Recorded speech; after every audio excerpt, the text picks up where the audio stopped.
In this video, we will be learning how to wrap an arm.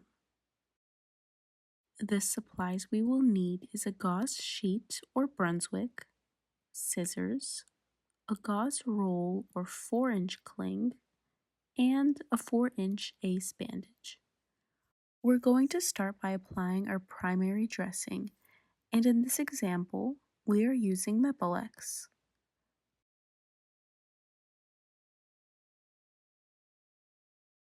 Next, take your gauze sheet and apply it over the primary dressing.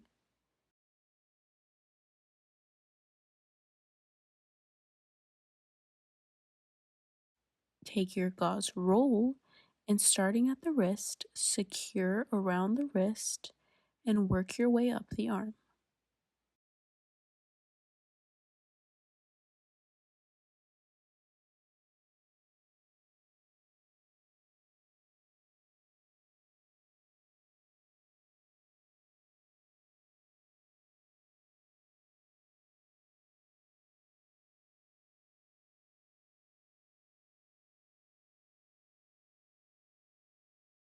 We can tuck in our excess roll.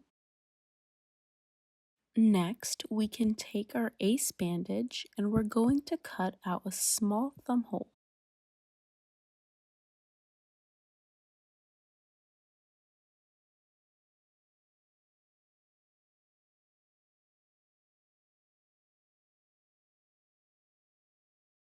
Place the thumb through the hole and we want to make sure the Velcro side of the ace wrap is facing you or facing upwards and on the back of the hand.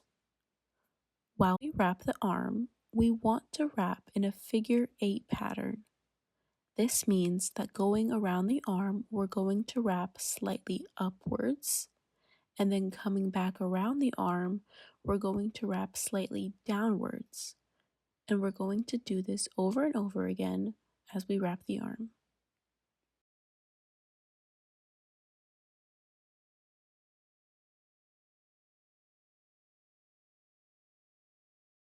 Secure the Velcro again, and now you have completed your arm wrap.